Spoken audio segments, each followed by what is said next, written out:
ستمبر کا مہینہ ہر اعتبار سے ہمارے لیے بہت ہی اہمیت کا حامل رہتا ہے کہ اس کی پے در پہ 2 تاریخوں میں ہمارے لیے وطن کے حوالے سے اور دین اسلام کے بنیادی عقیدہ ختم نبوت کے حوالے سے بہت ہی اہمیت ہے۔ اگر میں یوں کہوں کہ ستمبر ہمارے لیے ملک کی جغرافیائی سرحدات کے تحفظ اور نظریاتی مذہبی سرحدات کے تحفظ کی یاد دلاتا ہے، اور ہمیں ہمارے کیے ہوئے عہد کی یاد دلاتا ہے، تو بے جا نہ ہوگا کہ 6 ستمبر سن 1965 کو ہماری مسلح افواج نے عوام پاکستان، علماء پاکستان، مشائخ پاکستان کی نصرت اور ماؤں بہنوں کی دعاؤں اور التجاؤں کے نتیجے میں اپنے سے کئی گنا بڑے دشمن کو جغرافیائی سرحدوں کی حفاظت کرتے ہوئے شکست دی۔ تو 6 ستمبر کے بعد جب اگلا سورج طلوع ہوا 7 ستمبر 1974 کا، تو جو تحریک 53 سے چلی تھی، جب 53 کی تحریک میں ایک دن میں لاہور میں 10,000 سے زائد مسلمان بوڑھوں، جوانوں، بچوں کو حضور انور صلی اللہ علیہ وسلم کے عقیدہ ختم نبوت کے تحفظ کے لیے شہید کر دیا گیا، قادیانی لابی اور ان کی ہم نوا حکومت نے اس تحریک کا جب آغاز ہوا تو 1974 میں 7 ستمبر 1974 وہ تاریخی دن تھا کہ جب پاکستان کی قومی اسمبلی نے، ایوان بالا نے متفقہ طور پر، یہ پاکستان کا وہ واحد قانون ہے کہ جس میں تمام اقلیتیں بھی شامل رہیں، تمام مسالک شامل رہے، تمام طبقات شامل رہے، تمام پارٹیاں شامل رہیں۔ بھٹو مرحوم کے دور میں قادیانیوں کو غیر مسلم اقلیت قرار دیا۔ قادیانی دین اسلام کے دشمن تو ہیں ہی ہیں، حضور انور صلی اللہ علیہ وسلم کے ختم نبوت کے دشمن تو ہیں ہی ہیں۔ قادیانی اسلام اور مسلمانوں کے دشمن ہونے کے ساتھ ساتھ پاکستان کی سلامتی کے، پاکستان کی ایٹمی قوت کے بھی دشمن ہیں۔ تو 7 ستمبر کا تاریخی دن، وہ ہم نے پاکستان کے طول و عرض میں لاکھوں فرزندان اسلام نے اس دن یوم شکر بجا لایا۔ ختم نبوت کی کانفرنسز ہوئی، ماؤں بہنوں نے بھی اللہ کا شکر یقیناً ادا کیا ہوگا کہ اللہ تعالیٰ نے 6 ستمبر اور 7 ستمبر کی دونوں پے در پہ تاریخوں میں ہمیں پاکستان کا جغرافیہ بھی محفوظ بنایا، سرور کونین صلی اللہ علیہ وسلم کے صدقے، اور انہی کے صدقے 7 ستمبر کو مسلمانان پاکستان کی برکت سے، ان کی قربانیوں کی برکت سے، پوری امت مسلمہ کو قادیانیوں کے مکر و فریب سے محفوظ بنانے کے لیے ہمیں یہ عظیم تحفہ 74 کے آئین کی صورت میں اور قادیانیوں کو غیر مسلم اقلیت قرار دینے کی صورت میں نصیب ہوا۔ اس پر ہم سب اللہ کا کروڑا شکر ادا کرتے ہیں۔ میرا مضمون آج کچھ چیزیں کئی دنوں سے ہم دیکھ رہے ہیں، سن رہے ہیں، پرکھ رہے ہیں، اور اس ماحول میں خواتین کے حقوق کی بہت زیادہ بات ہو رہی ہے۔ حقیقت اس حوالے سے میں کچھ باتیں عرض کرنا چاہتا ہوں، کیونکہ آج کل سوشل میڈیا کا دور ہے، آپ میں سے ہر بہن، بیٹی اور ماں کے ہاتھ میں موبائل ہے، وہ صبح و شام کی یہ چیزیں دیکھتی ہیں، اور بدقسمتی یہ ہے کہ 4 3 5 دفعہ طلاق یافتہ خواتین وہ آپ کو معاشرتی نظام بہتر بنانے اور اسلام سے دور رہنے کی تلقین کر رہی ہوتی ہے۔ ایک عجیب سلسلہ ہے۔ تو میں آج اس حوالے سے تھوڑا سا کچھ عرض کروں گا تاکہ ہمیں پتہ چلے ایک ماں، ایک بہن، ایک بیٹی کا کیا کردار ہے، اس معاشرے کے لیے اسلام ان سے کیا چاہتا ہے، اور بحیثیت مسلمان ہماری ذمہ داری کیا ہے۔ مردوں کی ذمہ داریاں بہت زیادہ ہیں، مانا اس حقیقت کو، لیکن مرد سے زیادہ ماں، بہن، بیٹی کی ذمہ داری بہت زیادہ ہے۔ اسی لیے اسلام کو اللہ تعالیٰ نے ایک مکمل ضابطۂ حیات بنایا ہے۔ اسلام ایک مکمل ضابطۂ حیات ہے جو زندگی کے کسی بھی دور میں، کسی بھی وقت، کسی طرح کے حالات اور ماحول کے تقاضوں سے ہم آہنگ ہونے کی بھرپور صلاحیت رکھتا ہے۔ کہ اسلام میں اللہ تعالیٰ نے ایسی خصوصیت ڈالی، جیسے بھی حالات ہوں، جیسا بھی وقت ہو، جیسی بھی کیفیات ہو، جیسا بھی دور ہو، طوفان ہو، آندیاں ہوں، امن ہو،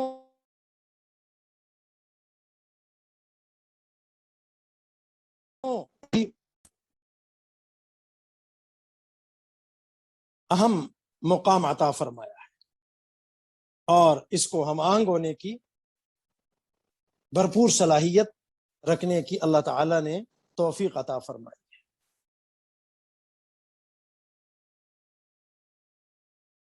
اسلام کے جتنے بھی قوانین ہیں جو وضع کردہ ہیں، وہ سماجی اور معاشرتی ماحول کے لیے رہنما اصول، اور صرف اصول ہی نہیں، انتہائی متاثر کن اصول ہیں، انتہائی۔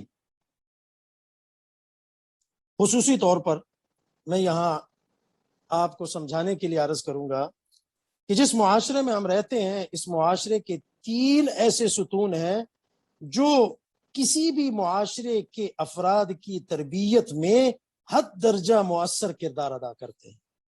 3، ان میں پہلا نمبر ہے مسجد کا، دوسرا نمبر ہے مسکن کا، اور تیسرا نمبر ہے مکتب کا۔ یعنی معاشرے میں مؤثر کردار، تربیت میں مؤثر کردار ادا کرنے کے لیے جو 3 ستون ہیں، ان میں پہلا ستون مسجد ہے، دوسرا ستون ہمارا مسکن ہے، تیسرا ستون ہمارا مکتب ہے۔ یہ ایک ایسی حقیقت ہے کہ ایک بچہ جب پروان چڑھتا ہے، یعنی چھوٹی سی معمولی سی عمر سے اوپر کی طرف آتا ہے، تو اس صورت میں آپ سب کو معلوم ہے کہ اس کو ضرورت ہوتی ہے کہ اچھے اخلاق اپنائے، حسن اخلاق، اور روحانی طور پر وہ بلندی کے موتیوں کی جو مالا ہوتی ہے وہ اس بچے کے گلے میں ڈال دی جائے۔ یہ ہم میں سے ہر ایک کی خواہش بھی ہے، ہر ایک کی حقیقت بھی ہے، یہ ہماری چاہت بھی ہے۔ اگر تو اس دور میں اس کا تعلق، یعنی اس بچے کی کامیابی کا تعلق انہی 3 ستونوں سے، یعنی 3 مقامات سے ہوتا ہے۔ یہ 3 ستون میں نے سمجھانے کے لیے کہا، یہ 3 مقامات ہیں۔ مسجد ایک مقام ہے، مسکن گھر ایک مقام ہے، اور مکتب ایک مقام ہے۔ اگر ہم گلے شکوے اور ایک دوسرے پر الزام لگانے کے بجائے آج سے ہی اخلاص، نیک نیت کے ساتھ ان کی اصلاح کی طرف پوری طرح متوجہ ہو جائیں، تو یقین جانیے بخدا اس کے بہت شاندار اچھے نتائج ہمارے سامنے برآمد ہوں گے۔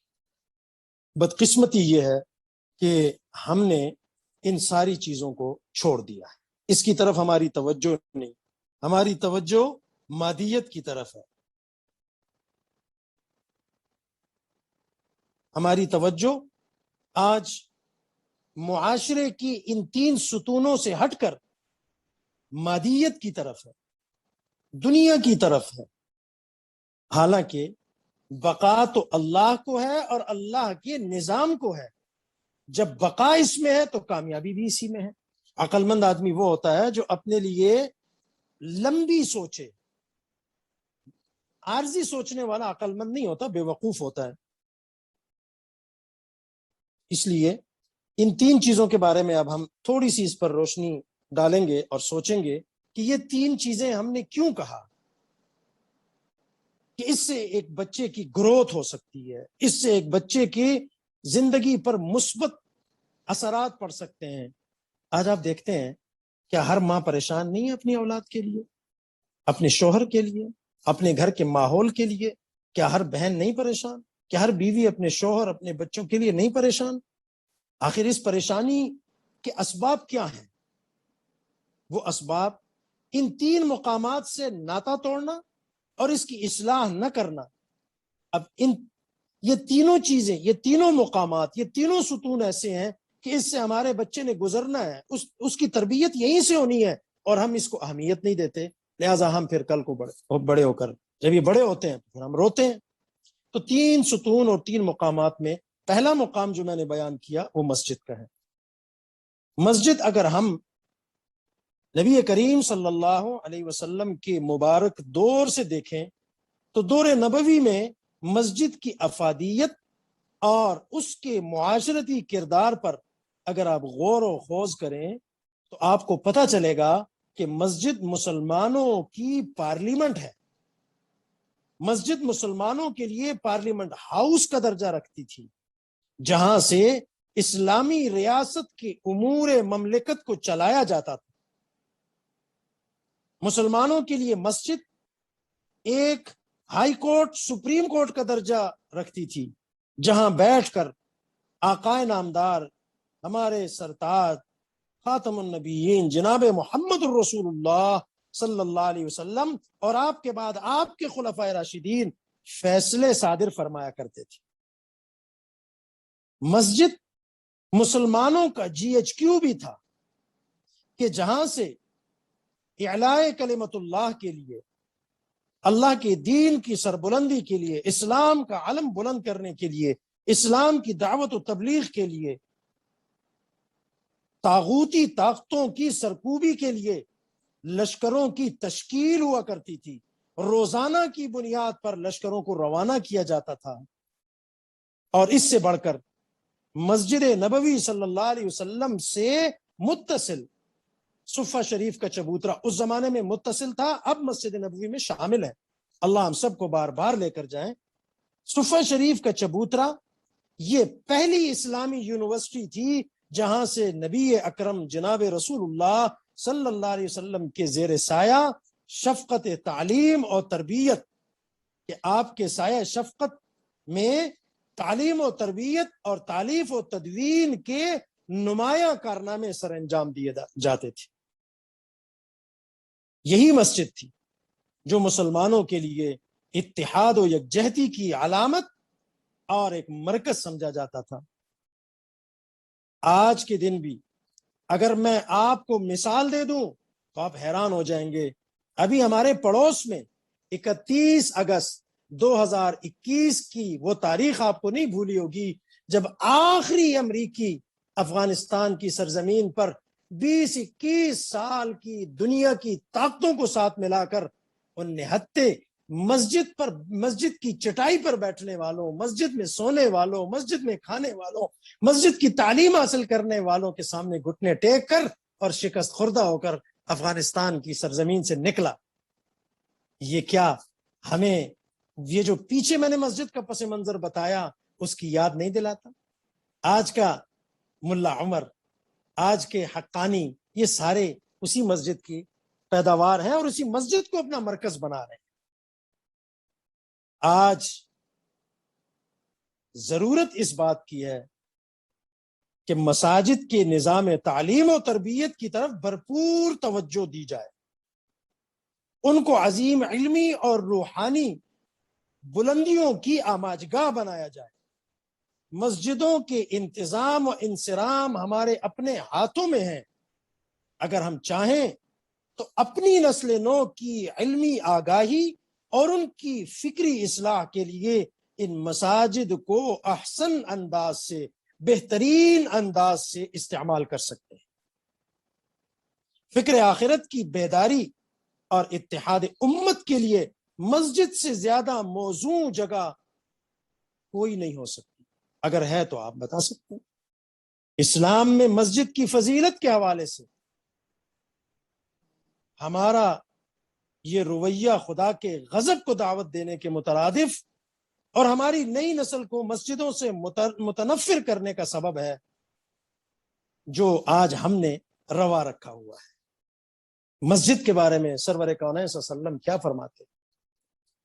احب البلاد الی اللہ مساجدہم، چونکہ مسجد میں اللہ کی رحمتیں ہر وقت برستی، اور مدارس مسجد کے ایک لازمی جزو ہیں کہ ہر مدرسے کے اندر مسجد ہے اور ہر مسجد کے اندر مدرسہ ہے، اور یہی ہمارے بچے کی پہلی درسگاہ ہے جب انگلی پکڑ کے ہم اس کو لے کر جاتے ہیں۔ لیکن آج مسجد کی نفرت، مدرسے کی نفرت ہمارے دلوں میں پیدا کی جائے۔ میں یہ نہیں کہتا کہ یہاں رہنے والے سارے کے سارے پاک باز ہیں، ہم 15ویں صدی کے مسلمان ہیں، ہم سے نہ چاہتے ہوئے بھی خطائیں ہو رہی ہیں اور ہوں گی۔ جس مادیت کے غلبے کے دور میں ہم رہ رہے ہیں، اگر آپ کسی کو پارسا اور گناہوں سے معصوم سمجھتے ہیں تو یہ غلط ہے۔ مولوی کو، حافظ کو، قاری کو، مدرس کو، معلم کو، مبلغ کو، مجاہد کو بھی اپنے جیسا کم ہی سمجھیں، اپنے جیسا انسان ہی سمجھیں۔ اگر آپ اور میں یہ سمجھتے ہیں کہ ہم سے خطائیں سرزد ہو سکتی ہیں، نہیں بلکہ ہوتی ہیں، تو اس سے بھی ہو سکتی ہیں، چونکہ معصوم عن الخطا انبیاء ہیں، محفوظ عن الخطا صحابہ ہیں، اس کے بعد سب سے امکانیات کے درجے میں یہ امکان موجود ہے۔ اس کے علاوہ لوگوں کے لیے جگہنسائی کا بھی باعث، اگر اس حوالے سے کہیں بھی کمزوریاں ہیں تو ہم کسی پر الزام لگا کر بری ذمہ نہیں ہو سکتے، بلکہ ہمیں اپنے گریبانوں میں جھانک کر فکر آخرت کے ساتھ اصلاح احوال کی ضرورت ہے۔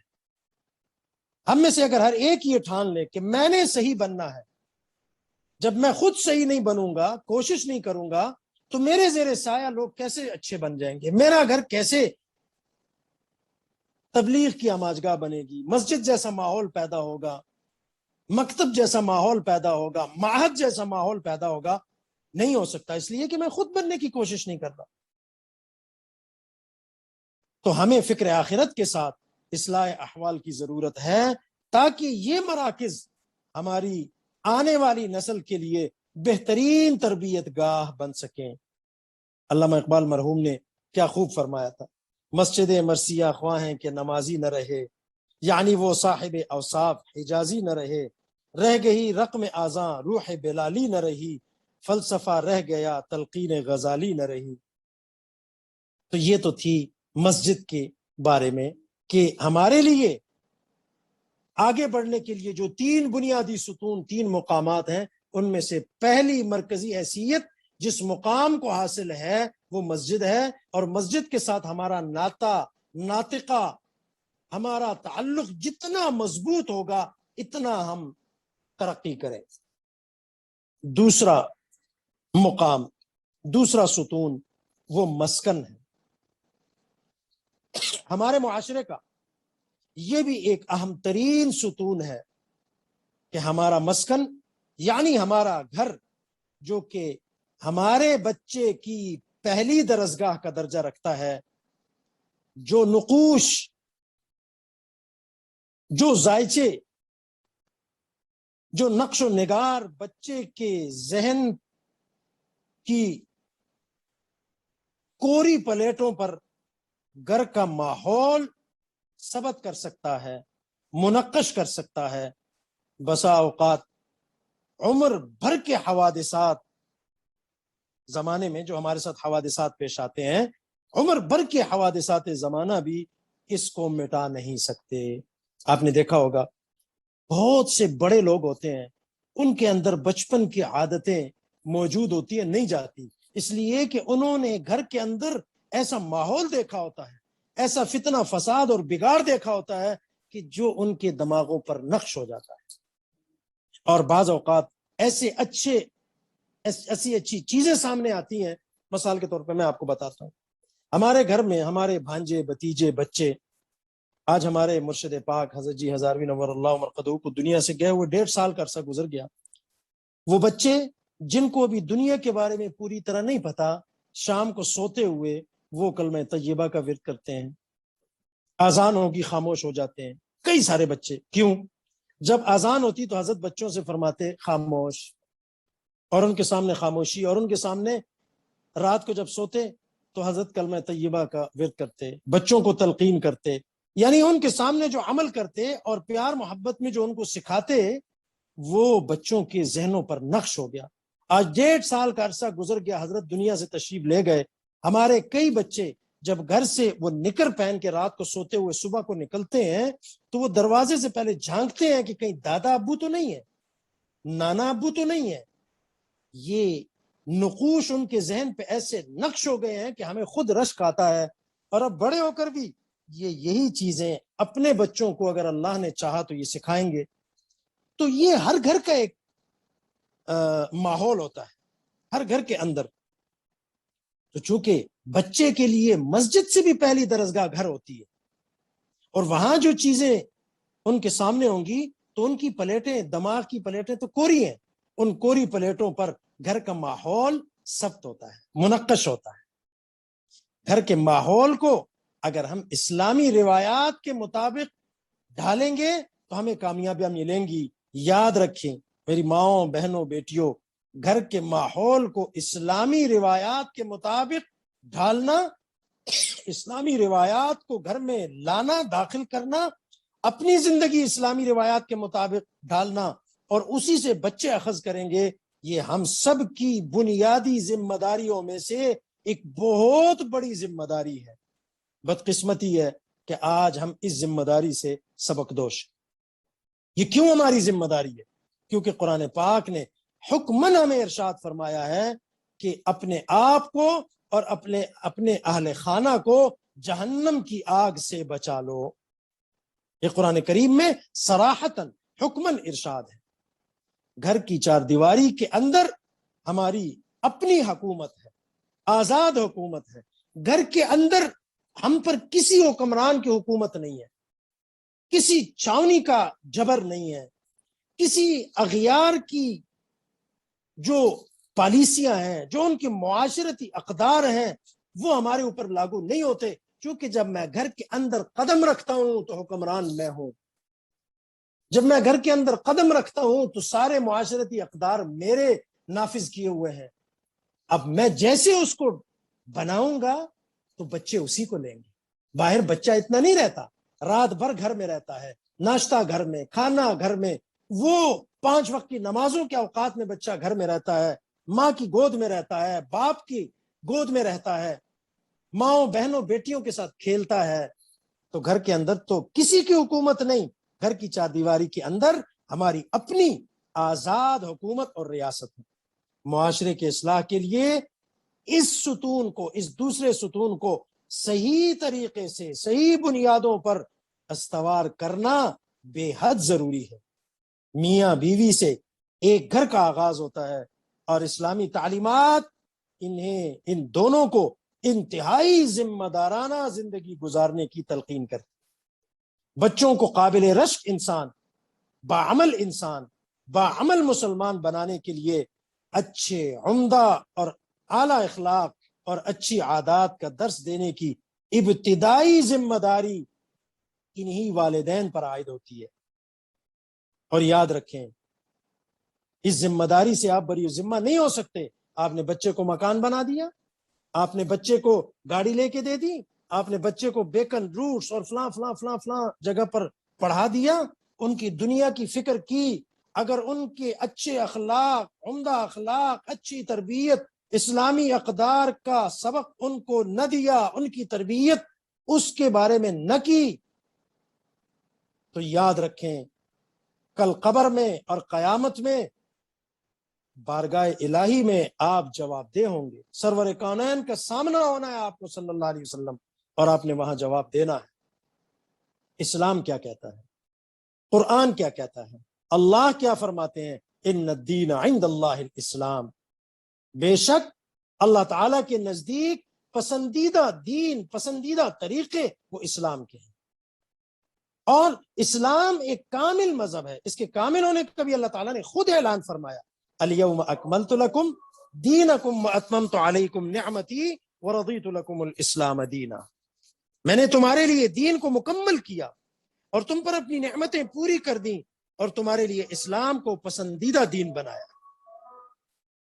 یہ بات ذہن میں رکھیں. اسلام، میں نے پہلے عرض کیا، اسلام ایک مکمل دستور حیات. یہ ایک ایسا کامل اور مکمل دین ہے جو پیدائش سے لے کر لبے گور، قبر میں پاؤں اترنے تک زندگی کا کوئی ایسا شعبہ نہیں جس کے متعلق دین اسلام میں واضح ہدایات موجود نہ ہو۔ کسی بھی موقع پر دیگر اقوام عالم کی طرف نظر اٹھا کر دیکھنے کی ہمیں ضرورت نہیں ہے، چونکہ اللہ نے ہمیں یہ پسندیدہ دین ہمیں عطا فرمایا ہے۔ تو یاد رکھیے، کل قیامت میں آپ سے گھر کے ماحول اور گھر کی حکمرانی کے بارے میں سوال ہوگا۔ جتنی ذمہ داری ایک مرد کی ہے، اس سے دگنا ذمہ داری گھر کے ماحول کو سدھارنے، اس کو اسلامی اقدار اور روایات کے مطابق ڈھالنے میں ایک ماں، ایک بہن اور ایک بیٹی کی ذمہ داری ہے۔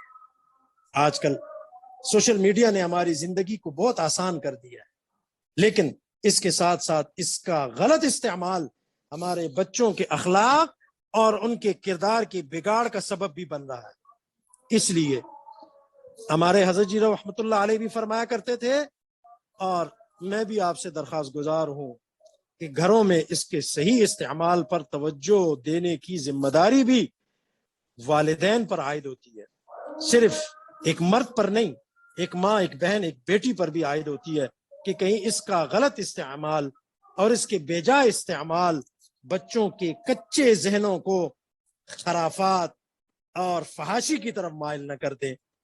بعض اوقات ایسا ہوتا ہے کہ ہماری کوتاہیوں کی وجہ سے بچے بگاڑ کا شکار ہوتے ہیں، اور اس وقت ہماری یہی خواہش ہوتی ہے کہ کسی پیر صاحب کے ایک تعویذ سے راتوں رات وہ بچہ اصلاح یافتہ ہو جائے، اس کی تربیت ہو جائے، وہ درست ہو جائے، کسی اللہ والے کے دم سے ایسا ہو جائے۔ کوشش تو یہ اچھی ہے اور بہت اچھی ہے کہ اللہ والوں کی نگاہ بھی بچوں پر پڑنا، بڑوں پر پڑنا، انسان پر پڑنے سے وہ اس میں بہت بڑی تاثیر ہوتی ہے، لیکن یاد رکھیں کہ اکثر و بیشتر غیر فطری کوششیں یہ برابر نہیں ہوتی، کیونکہ کبھی کبھی وہ مکافات عمل ہوتا ہے، اور یہ جلتی آگ پر پانی کا دیگچا رکھ کر اس کے برف بن جانے کے لیے تعویذ لینے کے مترادف ہوگا۔ تعویذ کے جواز کے، اس کے اثر انداز کے ہم صرف قائل ہی نہیں ہیں، بلکہ یہ ایک اچھی چیز ہے، لیکن اس سے بڑھ کر جو سب سے زیادہ اثر انداز چیز ہے وہ ہماری اپنی معاشرتی ذمہ داریاں ہیں۔ اپنی ذمہ داریوں سے فارغ ہونے کے لیے بہانے کے طور پر یہ چیزیں نہ کریں، بلکہ اپنی ذمہ داریوں کا احساس کریں۔ اگر ماں باپ، بہن، بیٹی، ماں اپنے بچوں کا احساس نہیں کرے گی تو وہ بچہ کسی تعویذ سے، کسی دم سے، کسی حکیم کے پاس لے جانے سے وہ درست نہیں ہوگا۔ آپ اپنے تئیں کوشش کریں اور پھر اللہ والوں کی خدمت میں اس کو لے جائیں، ان کی نگاہ ان پر پڑے، ان کا دم ان پر پڑے، تو وہ آپ کی محنت اور زیادہ تیز ہو جائے گی۔ جیسے آپ نے لاہور جانا ہے، ریل پہ جانا، پیدل جانا، گاڑی میں جانا، سب سے زیادہ تیز جہاز ہے۔ یہ ذرائع ہیں، ان ذرائع کو آپ ضرور استعمال کریں، لیکن اپنی اسلامی ذمہ داریوں سے سبق دوش نہ ہو۔ تو میری ماؤں، بہنوں، بیٹیوں، دوسرا بڑا ستون وہ مسکن تھا، اور تیسرا بڑا ستون جو ہمیں اپنانے کی اور اس کو بہتر کرنے کی اور اس کو اپنے بچوں کی تربیت کے لیے بروئے کار لانے کی ضرورت ہے، وہ ہے مکتب، معہد، مدرسہ۔ میں تو اللہ تعالیٰ کا بہت شکر گزار ہوں کہ ہمارے ان معلمات نے، ان محترمات نے، ان منتظمات نے، اللہ ان کو بہت جزائے خیر دیں کہ انہوں نے، مصلح امت ہماری نگران صاحبہ نے، ہمارے اس زمانے کے بہت بڑے اللہ کے محبوب، اللہ کے ولی، ہمارے مرشد پاک، شفیق الامہ، محبوب الاولیاء، حضرت اقدس مولانا محمد عزیز الرحمن صاحب ہزاروی نور اللہ مرقدہ، جو مصلحین امت میں سے ایک ہیں، جن کو اللہ تعالیٰ نے ظاہری و باطنی علوم سے نوازنے کے ساتھ ساتھ امت کے لیے غم اور درد بھی خوب کوٹ کوٹ کے عطا فرمایا تھا، جو مسلمانوں کی دین اور مذہب سے عام غفلت کو دیکھ کر ہر وقت فکر مند رہتے، کڑتے تھے، اور اصلاح احوال کے لیے اپنی زندگی آپ نے وقف فرما رکھی تھی۔ آپ کی 24 گھنٹوں میں کل نیند 4 گھنٹے 3 گھنٹے ہوا کرتی تھی۔ آپ نے اپنی زبان مبارک سے اپنے وعظ و تذکیر اور تعلیف اور تبلیغ اور راہ سلوک کے ذریعے، جہاد فی سبیل اللہ کے ذریعے ہر طرح سے دین کی ہر خدمت میں، دین کے ہر شعبے میں خوب سے خوب تر خدمت کی۔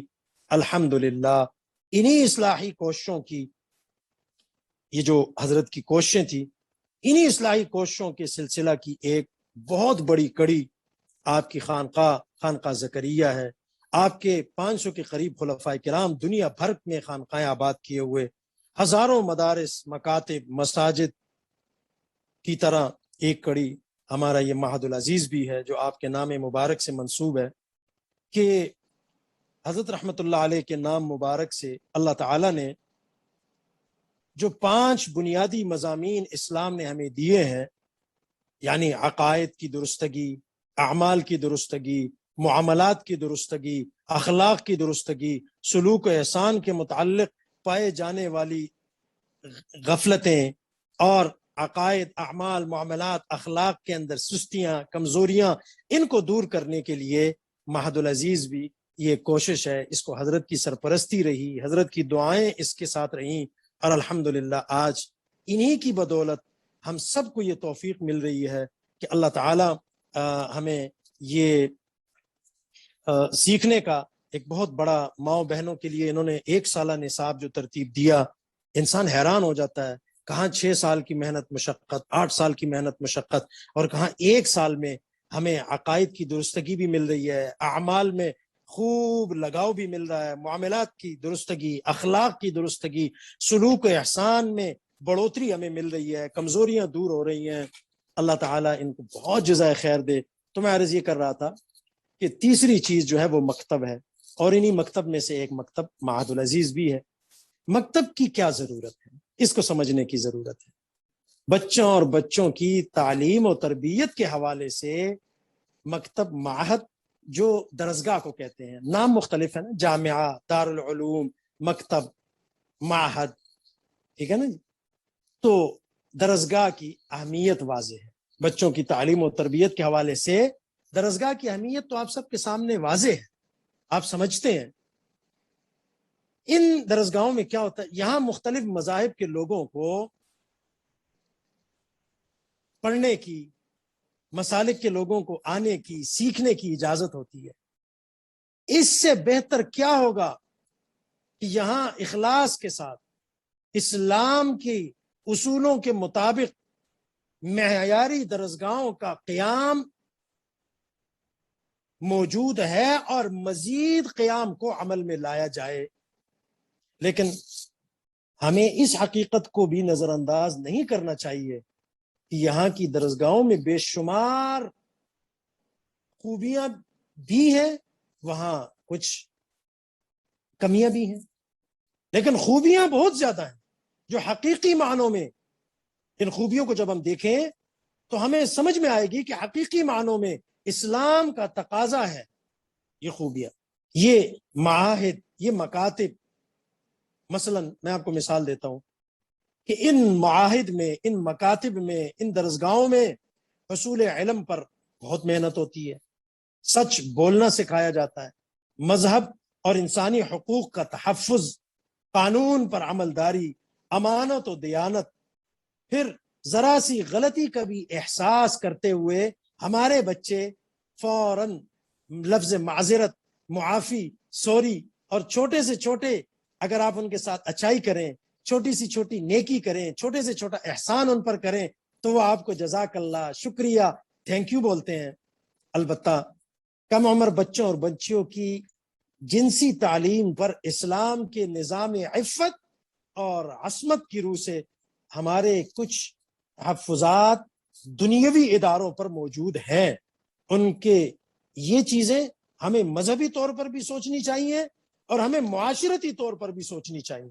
یہ جو کو ایجوکیشن کا سسٹم ہے، یہ جو آئلی قوانین ہیں، جیسے ان جیسے قوانین جو آج بھی یہ گھریلو قانون بن رہا ہے جی، یہ عورت کو مرد کے برابر لا کر، اسلام نے عورت کو، ماں، بہن، بیٹی کو جو حقوق دیے، خدا کی قسم دنیا کے کسی نظام نے نہیں دی۔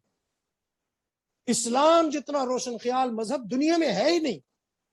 اسلام نے ایک خاتون کو سب سے بڑا مقام دیا کہ وہ ماں ہے، سب سے بڑا مرتبہ دیا کہ وہ بیٹی ہے، سب سے بڑا درجہ دیا کہ وہ بیوی ہے، سب سے بڑا تمغہ جو دیا وہ بہن کا دیا، اس کے علاوہ ہمارا اور آپ کا رشتہ کیا ہے؟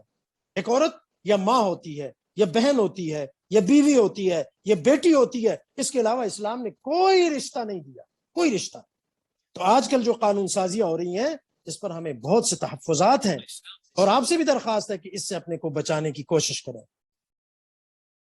والدین کے آج کل ایسے قوانین لائے جا رہے ہیں کہ اولاد کو آزاد کر دیا جائے، بیوی بیٹی اور ماں کو آزاد کر دیا جائے، باپ کا حق نہ ہو اس سے پوچھنے کا، بیٹوں سے ماں باپ کا حق نہ ہو، بیوی سے شوہر کا حق نہ ہو۔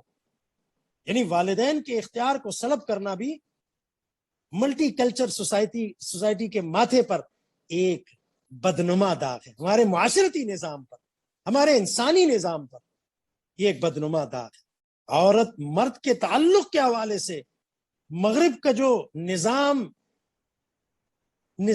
سماج جو ہے وہ اسلامی تعلیمات سے بعض پہلوؤں میں مختلف ضرور ہے، لیکن اگر گھر اور مسجد کا ماحول انتہائی مؤثر ہو تو یاد رکھیں کہ ہم نے دیکھا ہے کہ بے شمار بچے اس نظام تعلیم سے فارغ التحصیل ہونے کے باوجود اپنے دامن کو فحاشی اور عریانی کے چھینٹوں سے داغدار نہیں ہونے دیتے۔ اگر آپ اسکول کے کلچر میں بھی بچوں کو پڑھا رہے ہیں، مدرسے میں نہیں بھیج رہے، ابھی بچہ ہے اسکول میں بھیج رہے ہیں، لیکن آپ پر فرض، ہم عصری علوم کے، دنیاوی علوم کے خلاف نہیں ہے، کالج، یونیورسٹی، آکسفورڈ اور ان سب کے خلاف نہیں ہے، لیکن جو تربیت ایک بچے کو دینی ہے اس کو اسلامی معاشرتی نظام میں ڈالنا ہے، مشرقی کلچر میں لانا ہے، تو پھر ضروری ہے کہ آپ اس کا تعلق مسجد سے جوڑیں، اس کا تعلق اپنے مسکن گھر کے اسلامی ماحول کے ساتھ جوڑیں، اور اس کا تعلق ایسے مکتب کے ساتھ جوڑے جہاں اس کو اسلامی معاشرتی تربیت کے ساتھ دنیا کی اعلیٰ ترین تعلیم بھی دی جا رہی ہو، تب جا کر آپ کو کامیابی ملے گی۔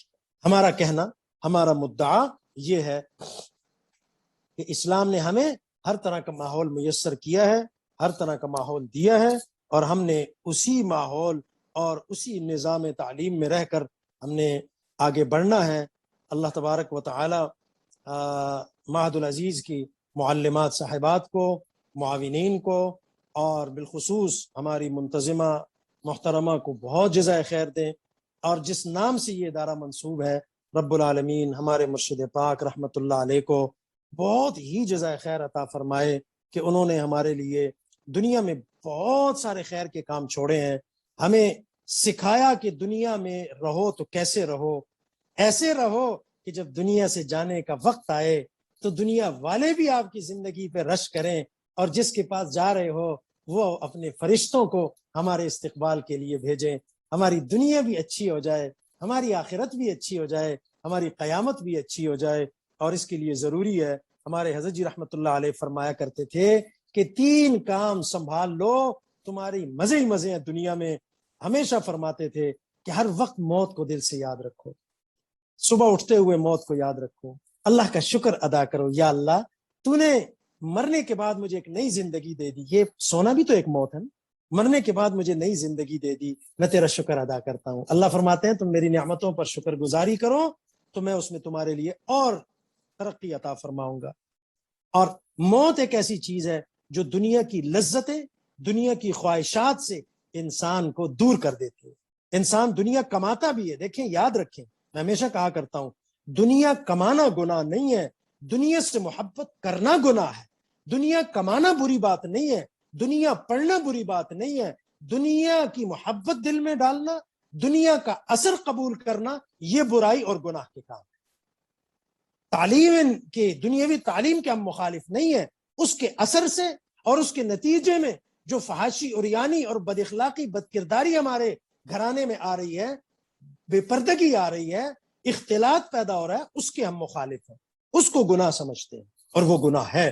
تو فرماتے تھے کہ موت کو دل سے یاد رکھو، اور رات کو سوتے وقت موت کو یاد کر کے سو کہ یا اللہ میں تیرے پاس آ رہا ہوں، آ رہی ہوں، یا اللہ اگر مجھے اگلا دن نصیب نہ ہو تو آج میں سارے گناہوں پر توبہ کرتی ہوں، توبہ کرتا ہوں، میری توبہ قبول فرما۔ اور دوسرا فرماتے تھے کہ ہر کام میں سنت کا اہتمام کرو۔ حضرت شیخ ہمارے دادا پیر مرشد پاک حضرت مولانا محمد زکریہ نور اللہ مرقدہ فرمایا کرتے تھے، اور ہمارے حضرت اس کو بہت نقل کرتے تھے، کہ کبھی نہ سوچو دنیا کیا ترقی کر رہی ہے۔ بڑا عجیب جملہ ہے، اس پر غور کریں۔ کبھی یہ نہ سوچو کہ دنیا کیا ترقی کر رہی ہے، ترقی تو صرف حضور سرور کونین صلی اللہ علیہ وسلم کی اتباع میں ہے۔ آپ حضور والے طریقے اپنائیں، دنیا میں بھی اللہ آپ کو معزز بنا دیں گے، دنیا میں بھی، اور آخرت میں تو پھر اعزاز ہے ہی ہے۔ تو اتباع کی کوشش کریں۔ اور تیسری چیز ہمارے حضرت فرماتے تھے، اگر غموں سے بے غم ہونا چاہتے ہو، پریشانیوں سے نجات چاہتے ہو، بے سکونی سے سکون میں آنا چاہتے ہو، بے روزگاری سے روزگار حاصل کرنا چاہتے ہو، بیماریوں سے شفا یابی چاہتے ہو، تنگ دستی سے راحت چاہتے ہو، اور گھریلو ماحول کی پریشانیوں کا خاتمہ چاہتے ہو، تو تمہیں ایک ایسا نسخہ بتاتا ہوں، حضور صلی اللہ علیہ وسلم کی ذات اقدس پر درود شریف کی کثرت کرو۔ درود پاک ذکر اللہ بھی ہے، ذکر رسول صلی اللہ علیہ وسلم بھی ہے۔ ہمارے حضرت فرماتے تھے خواب میں حضور پاک صلی اللہ علیہ وسلم کی زیارت کا ذریعہ ہے، حرمین پاک میں بلاوے اور حاضری کا ذریعہ ہے، آقا پاک صلی اللہ علیہ وسلم کی توجہات کے ہر وقت حصول کا ذریعہ ہے۔ جب بھی آپ کا جی چاہے کہ آپ حضور انور صلی اللہ علیہ وسلم کی توجہات آپ کو ملیں، اللہ کی رحمتیں برسیں، فرشتے آپ کے پاس آئیں، تو حضور پاک صلی اللہ علیہ وسلم کی ذات اقدس پہ درود پاک کی کثرت کرو۔ حضور نے فرمایا جو مجھ پر جتنا درود کی کثرت کرے گا وہ اس کے لیے اتنا بہتر ہوگا، قیامت میں میرا اتنا قریب ہوگا، اللہ کی رحمتوں کا مستحق ہوگا۔ اس لیے ان تین نصیحتوں کو میری ماؤں، بہنوں، بیٹیوں پلے باندھ لو، انشاءاللہ اللہ کی قسم دنیا میں کوئی غم آپ کے قریب نہیں آ سکے گا۔ بے رشتوں کو رشتے ملیں گے، ناچاکیوں والوں کی ناچاکیاں دور ہو جائیں گی، پریشان والوں کی پریشانیوں سے نجات مل جائے گی۔ یہ ہمارا مجرب بھی ہے، آزمودہ بھی ہے۔ کن ذہنوں کو ذہن اللہ عطا فرما دیں گے، بے سکونوں کو سکون مل جائے گا۔ اللہ تبارک و تعالی آپ کو ترقیات سے مالا مال فرمائیں۔ ہمارے لیے بھی دعا کیا کریں، ہم ہمیشہ آپ کی دعاؤں میں آپ کو یاد رکھتے ہیں۔